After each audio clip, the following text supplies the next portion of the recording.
먼저 오늘 첫날이니까요. 저 개인적인 소개부터 해야 되겠습니다. 다들 처음 뵙는 분인데요. 저는 부산 동아대학교에서 철학 강의를 해왔었습니다. 그런데 한 10년 전에 그냥 강의가 싫어서 명예퇴직을 했어요. 상당히 상당히 일찍 명예퇴직을 한 셈인데요. 그 이후로 혼자서 집에서 책도 쓰고 또 철학도 나름대로 연구하고 그렇게 해왔습니다. 그러다 보니까 사실은 강의를 하기 싫어서 명예퇴직을 했는데요. 한 10년 지나니까 이제는 거꾸로 강의를 하고 싶더라고요.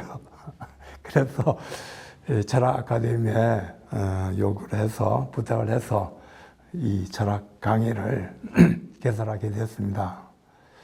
그런데 이제 저의 전공은 사실은 사회, 문화, 역사 철학입니다.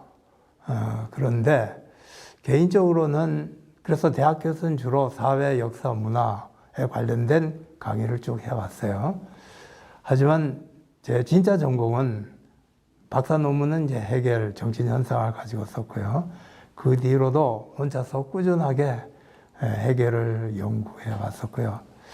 자, 이렇게 제가 해겔을 연구하게 된 것은 아무래도 해겔 좀 그 사회 문화 철학과 좀 연관이 되는데요. 한 사회를 바꾸기 위해서는 사회적 활동도 중요하겠습니다만은 먼저 인간의 내면적인 혁명, 정신적인 혁명이 우선돼야 되겠다라는 생각 때문이었습니다. 그래서 한편으로는 사회 문화 철학을 연구하면서도요, 또 한편으로는 인간의 내면에 대해서도 굉장히 많은 관심을 기울였고요. 그런 가운데 이제 꾸준하게 해겔, 특히 이제 정신 현상을 아주 연구를 많이 했습니다. 그 외에도 제가 정신 분석학이라든가 심지어는 인간의 내면에 관련되는 거는 뭐든지 연구했는데요. 심지어는 유식 철학 이런 거를 연구하기도 했었습니다. 다양한 인간 내면, 심층적인 그 내면을 연구하다 보니까 그 가운데서도 아무래도 해겔의 연구가 상당히 돋보이고요. 상당히 독특하면서도 또 상당히 많은 의미와 깊이를 가지고 있는 것 같았습니다. 그래서 이제 해겔을 연구했는데요. 어떤 사람은 저보고 이런 얘기를 하기도 하더라고요. 당신은 평생 해겔만 연구하냐고. 사실은 평생 해겔만 연구한 건 아니고요. 중간중간 쉬었다가 또 다른 철학을 연구했다가 또 해겔로 다시 돌아오고 이렇게 했었는데요.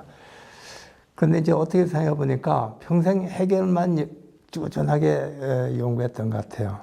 또 거꾸로 생각하면은 해겔 때문에 제가 인생을 좀 망쳤다. 이렇게 생각하기도 하는데 해겔이 너무 어려워서요.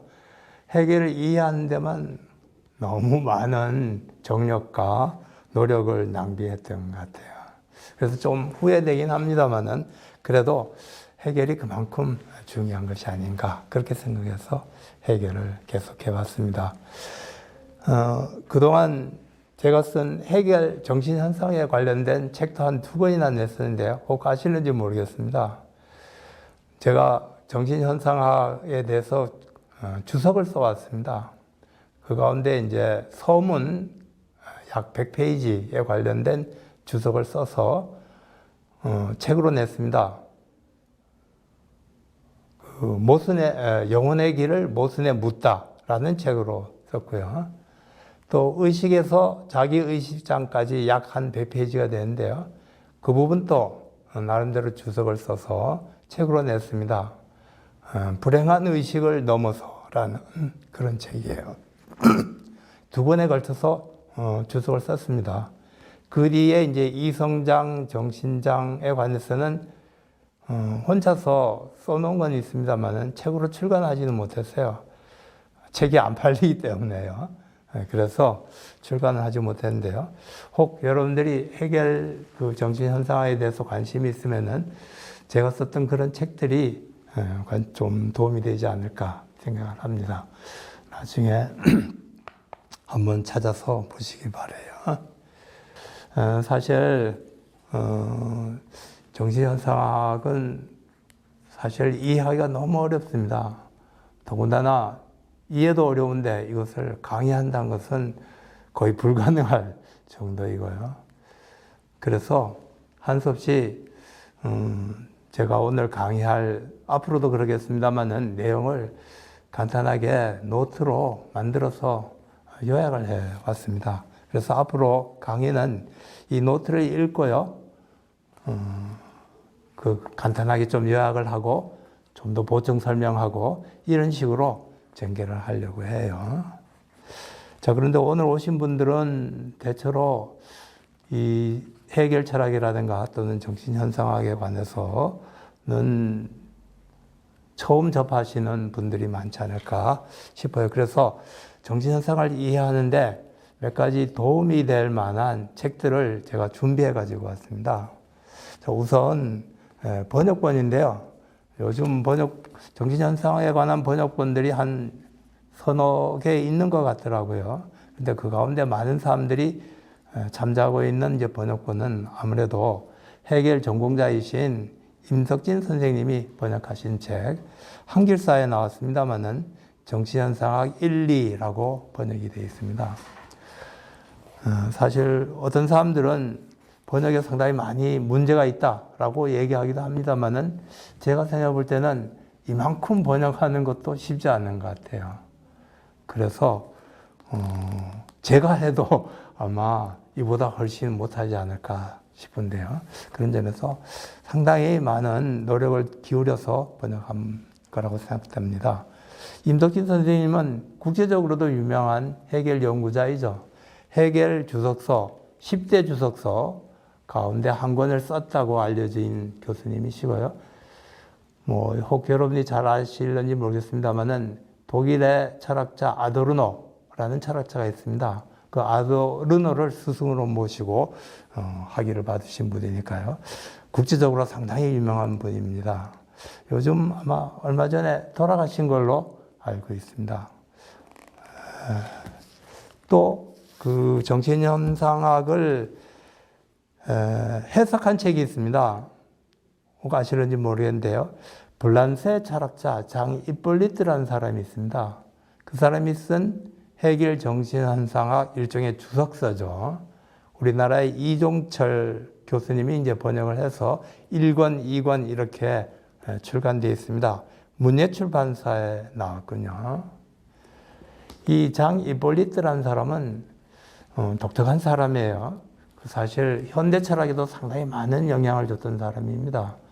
이 사람은 1940년, 그러니까 이 제2차 세계대전 직전에, 그러니까 끝나기 직전이죠. 41년이니까 독일이 프랑스를 침략했을 때군요.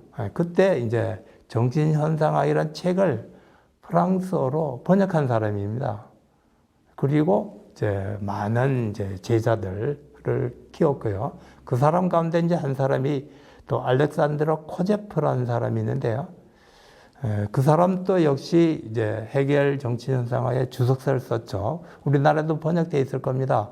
해겔 정신현상학 입문 이런 식으로 해서 번역되어 있는 것 같은데요. 이 두 사람은 아주 독특한 철학자입니다. 해겔에 대해서 많은 관심을 가지면서요. 한편으로는 막스주의에 대해서도 관심을 가지고 또 한편으로는 실존주의에도 관심을 가져서 막스주의를 실존주의로 해석해서 소위 전후 프랑스에서 실존주의적 막시즘을 유행시킨 장본인이라고 볼 수 있겠는데요. 이런 실존주의와 막스주의를 결합하는데 매개가 됐던 게 해겔의 철학입니다. 그래서 해겔과 실존주의와 그리고 막스주의를 결합했던 그런 사람이죠. 또 이 장 이폴리트와 또는 그 알렉산드로 코제프의 그 강의는 많은 프랑스 철학자들이 들어서요. 그 이후로 예를 들어서 정신분석학의 락강이라든가 또는 미셸 푸코 이런 사람들에게도 깊은 영향을 줬던 거죠. 그래서 프랑스 철학에 아주 영향을 많이 줬던 이제 철학자인데요. 또 해겔 주석서를 쓴 사람으로서 유명을 합니다. 사실 해겔 주석에 관해서 전체적으로 주석한 책은 이 이폴리트 한 사람밖에 없었어요. 우리가 해겔 공부할 때는 사실 이 책부터 이제 읽고 해겔 책을 읽었었는데요. 어떤 경우에는 해겔 책보다 더 어려운 경우도 있습니다. 어쨌든 해겔 정치현상을 이해하는 데 도움이 될 만한 그런 책이 아닐까 생각을 해요. 또 한 가지 책을 제가 소개를 하겠습니다. 제가 쓴 책인데요. 정신의 오디세이라는 이런 책입니다. 정신의 오디세이. 사실 이제 부제가 자유의지의 역사라는 책인데요. 얼마 전에 발표를 했습니다만은 이 책은 해겔의 정신현상학 가운데 정신장에 나오는 내용을 이제 그대로 요약 정리하지 않고요. 제 나름대로 이제 이해를 해서 새롭게 재구성한 그런 책입니다. 그래서 언뜻 보면은 해겔 정신현상과는 전혀 상관이 없는데요. 사실은 해겔 정신현상학의 기초에 두고 그 가운데서 특히 맨 끝에 부분 칸트의 의무론과 셸링의 양심 개념 그리고 개신교의 이제 종교장을 해겔이 이제 정신현상을 맨 끝에 전개를 했었는데요. 그 부분의 기초에서 쓴 책인데, 그 해겔이 어떻게 해서 칸트를 비판하고 또 낭만주의자 셸링을 넘어서고 마침내 이제 절대 정신에 이르게 됐는가에 관심을 가지고 계신 분은 한번 이 책을 읽으면은 조금 도움이 되지 않을까 생각을 합니다. 그래서 소개를 하도록 하죠. 자, 이 정도 정신현상을 이해하는데 참조가 될 만한 책들 몇 개 소개를 했습니다. 자, 그럼 이제 본격적으로 정신현상학 강의에 들어가 보도록 하죠. 사실 맨 처음에 강의 계획서를 세웠을 때는 정신현상학에 대한 일반적 소개가 필요할까 생각을 했었습니다. 대체로 정신장만 이번에는 중점적으로 강의하려고 했기 때문에 정신현상학 일반에 관해서는 생략해도 되지 않을까 생각을 했는데요. 다시 생각해 보니까 아무래도 첫째 시간에는 정신현상학이라는 책에 대해서 일반적으로 좀 소개할 필요가 있겠다 싶어가지고요. 정신장애에 대해서는 다음 강의 때부터 들어가도록 하고요. 오늘 첫째 시간에는 정신현상학이란 책에 대해서 일반적으로 좀 소개를 할까 합니다. 오늘 소개하는 내용은 지금 노트를 보면은 맨 앞에 차례에 적혀 있는데요. 첫째, 이 정신현상학이라는 책의 판본에 대해서 소개를 할까 합니다. 왜 소개를 하냐면은 판본을 정신현상학 또는 해겔 철학에 대한 해석의 역사가 이 판본의 역사와 아주 밀접하게 연관되어 있거든요. 그래서 해석의 역사를 소개할 겸 판본을 소개하고자 하고요. 자, 두 번째로는 이 정신현상학이 어떻게 해서 성립하게 됐는가? 해겔이 왜 정신현상학을 쓰게 됐는가라는 쓰게 된 이제 과정부터 먼저 소개를 할까 합니다. 해겔은 이 정신현상학을 자기의 철학체계인 사변철학의 입문, 예비서로서 작성을 하였는데요. 왜 이렇게 쓰게 됐는가? 과정을 좀 소개를 할까 하고요. 자, 세 번째로는 이 정신현상이 쓰여지게 된 역사적 또는 철학적 배경입니다. 아무래도 이 정신현상학의 철학적 관심의 또는 주제의 핵심은 역시 사회이고요. 그것도 공동체입니다. 어떻게 하면은 공동체를 회복할 수 있겠는가 라는 그런 관심 때문에 이 정신현상을 해겔이 썼다고 보고요. 이런 공동체에 대한 관심, 사회적 공동체에 대한 관심이 가장 잘 드러나는 것이 해겔 정신현상 가운데서도 특히 정신장애입니다. 그런데 이제 너무 어렵다 보니까 사람들이 요즘 우리 연구자들은 대체로 정신현상 앞부분, 의식이나 자기의식 부분에 이제 집중을 하고요. 뒷부분, 정신장애에 대한 해석이 이제 거의 없는데요. 요즘에 가서는 좀 많은 논문들 나오기도 합니다만은. 그런데 사실 가장 중요한 부분은 정신현상학에서 이 정신장애입니다. 해겔의 관심, 주제, 또는 철학적인 어떤 정열 이런 것들이 가장 집약되어 있는 부분이 해겔 정신현상학의 정신장 부분이죠. 그 부분을 이제 공동체에 대한 해결의 관심과 연관시켜서 소개를 할까 하고요. 또 이제 네 번째로는 이런 공동체에 대한 관심은 해결만 가지고 있었던 건 아니고요. 당시 독일 철학자 일반이 가지고 있었습니다. 우리가 칸트나 쉘링이나 우리는 그냥 순수한 철학자라고 알고 있습니다만은 사실은 독일 사회를 변화시키고자 하는, 개혁시키고자 하는 그런 열망과 관련해서 자기의 철학을 전개했었거든요. 단순한 형이상자가 아니고요. 그야말로 어떻게 보면은 현실에 뛰어든 그런 철학자라고 볼 수 있는데요. 철학을 통해서 사회를 혁명시키려고 하는 뭐 그런 의도를 가지고 있다. 독일 철학자들이 그렇게도 볼 수 있는데, 자, 그런 독일 철학자들에 대한 소개를 하고 이런 관점에서 해겔이 다른 철학자들 칸트나 쉘링과 어떤 차이를 가지고 있는가 좀 간단하게 소개를 할까 합니다. 자, 다섯 번째로는 이제 해겔이 특히 이 정신현상을 쓰게 된 것은 쉘링을 비판하기 위했던 것, 낭만주의를 비판하기 위한 거였고요. 정신현상을 읽다 보면은 곳곳에서 해겔이 낭만주의에 대해서 깊은 영향을 받았다는 것을 알 수가 있고요. 또 거꾸로 이 낭만주의에 대해서 심지어는 증오감을 가지고 있다 라고도 말할 수 있을 정도로 곳곳에서 적대감을 표시하게 되는데요.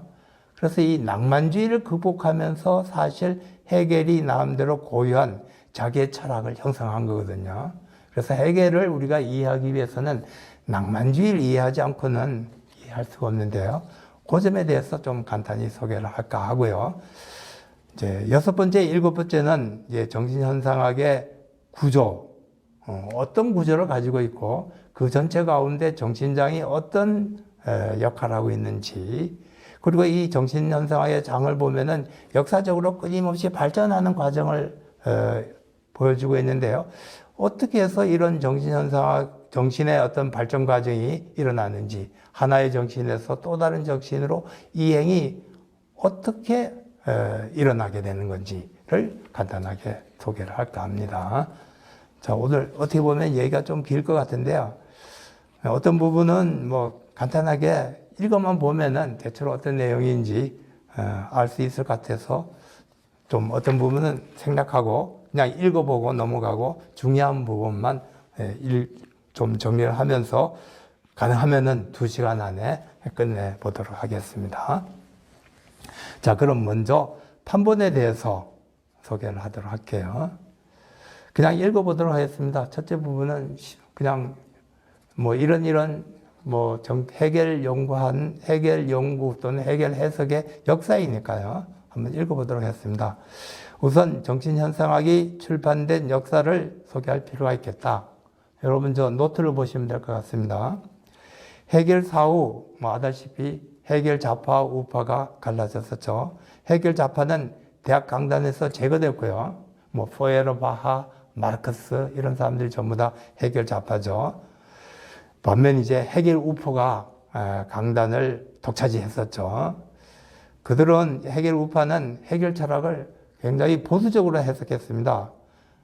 한편으로는 신학, 개신교를 옹호하는 철학으로 해석을 했었고요. 또 한편으로는 프러시아 라는 그 국가를 옹호하는 이제 국가주의적인 철학으로 해석을 했었던 거죠. 자, 그런데 그래서 해겔 사후에는 뭐 해겔 우파의 관점이 지배하다 보니까요. 대체로 해겔을 보수적으로 해석을 해왔습니다. 우리나라에서도 일제시대 때 주로 해겔을 공부한 철학자가 많은데요. 주로 50년대, 60년대까지 한국 철학계의 이제 중심 세력이었습니다. 이들은 대체로 보수적으로 해겔을 해석했고요. 국가주의적으로 해겔을 해석했었죠. 자, 그런데 해겔의 해석의 역사에서 이제 결정적인 역할을 했던 사람이 있습니다. 해겔 철학자가 아니고요. 이 사람은 오히려 생애 철학자로 알려진 철학자입니다. 윌리엄 딜타이라는 사람인데요. 여러분 들어보실 적이 있을 겁니다. 생애 철학자로 우리에게 알려져 있는데 이 딜타이가 사실은 해겔 철학을 해석하는데 결정적으로 영향을 미쳤습니다. 이 딜타이가 1906년 해겔의 청년 시대라는 책을 발표했어요. 그 이전에는 해겔 청년 시대 저작들에 대해서 관심이 없었습니다. 발간도 되지 않았었고요. 그런데 이 딜타이가 청년 시대 저작을 찾아가지고, 그러니까 원고죠. 아직까지 수고로 남아있는 저서를 찾아가지고 연구를 해서 해겔의 청년 시대를 라는 책을 발표했는데요. 해겔의 청년 시대 저작들은 굉장히 혁명적이고 또 진보적이거든요. 그래서 해겔 해석의 분위기가 완전히 바뀌어버리게 됐던 거죠. 연구의 분위기가 근본적으로 전환되었다. 이 책에서 딜타이는 해겔의 청년기 논문들을 연구하여 해겔 철학의 진보, 개혁적인 내용을 강조했다. 딜타이는 해겔 철학 속에서 무한히 생동적인 정신이 역사 속에서 자기를 실현하는 과정을 발견했다. 자기 철학으로 생애 철학자라는 자기의 관점으로서 생애 철학이란 관점으로서 해겔의 철학도 해석을 해버린 거죠. 어떻게 본다면 해겔을 왜곡했다고 볼 수 있는데요. 그는 자신의 생애 철학을 해겔 철학 속에서 재발견했다. 자, 그 이후 독일에서는 해겔로 돌아가자라는 해겔 부흥 운동이 일어났다. 젊은 세대 연구자들, 이런 부분들은 여러분 몰라도 될 것 같아요. 이런 해겔 연구자들, 해석자가 있었다는 것만 알면 될 것 같습니다. 노리라든가, 크로너라든가, 글로크너라든가, 라슨이라든가, 호프마이스터, 그리고 헤링, 이런 사람들이 등장했는데요. 그리고 이제 이태리의 철학자, 베네딕트 크로체라는 사람이 딜타이로부터 영향을 받고 해겔을 연구했다. 이들은 자신들을 이른바 불멸자의 친후연맹, 불멸자는 여기서 해겔을 의미합니다. 불멸자의 친구 연맹이라는 라고 명명을 하면서 1931년에는 해겔 서고 100년제를 개최하는 등 해겔 철학의 부흥을 이끌어 갔습니다. 그래서 이제 해겔 철학이 다시 부흥했던 거죠. 딜타이 때문에 부흥하게 됐던 겁니다. 자, 그런데 이제 당시에는 이 흐름에 대해서 진보주의자들은 굉장히 비판적으로 봤습니다. 왜냐하면은 해겔을 생애 철학이 나중에 히틀러의 나치즘과도 좀 연관이 되지 않습니까? 그렇기 때문에 해겔을 생애 철학적으로 해석하는 이런 사람들을 좀 나치즘과 연관이 있지 않는가라는 의심을 가지고 봤던 거죠. 그래서 좀 비판적이었는데요. 자, 이들은 해겔의 청년시대 사유를 다시 밝히는 것에 주력했다. 그 작업은 노리 해겔의 청년기 신학 논문집을 편찬하면서 정점에 이르렀다. 그리고 이들은 그동안 간행되지 못했던 해겔의 강의록이나 저서 초안들을 발견했다.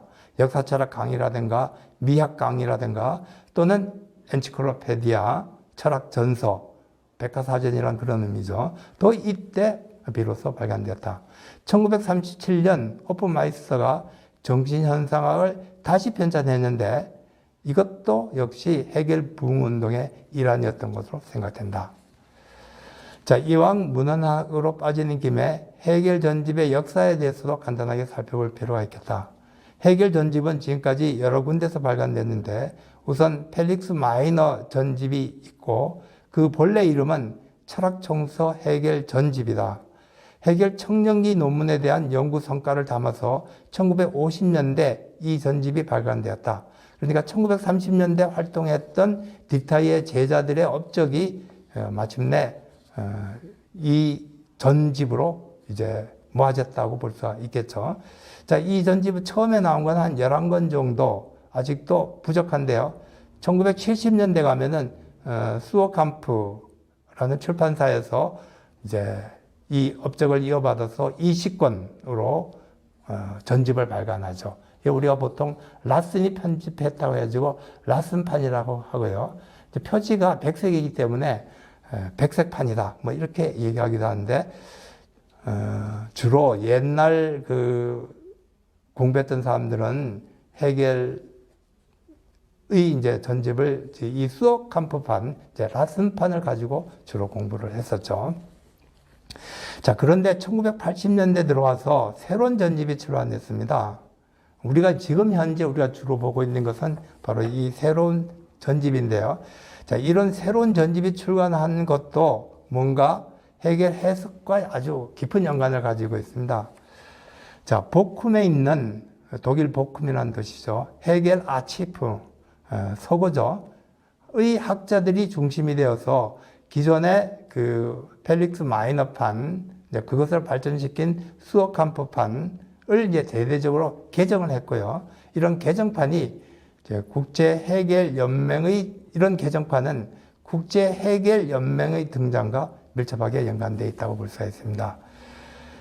자, 이 앞에서 얘기했던 윌리엄 딜타이의 제자들이 중심되어 등장했던 해겔 부흥 운동은 사회주의 진영에서 많은 비판을 받았다. 특히 그의 제자들은 1931년 해겔 서거 100년제를 개최했는데 마침 이 시기 독일에서 나치즘이 등장했던 시기라 사회주의 진영에서는 해겔 부흥 운동을 나치즘과 연관시켜 보았다. 자, 그 이후 해겔 연구의 주도권은 사회주의 진영으로 넘어가게 되었습니다.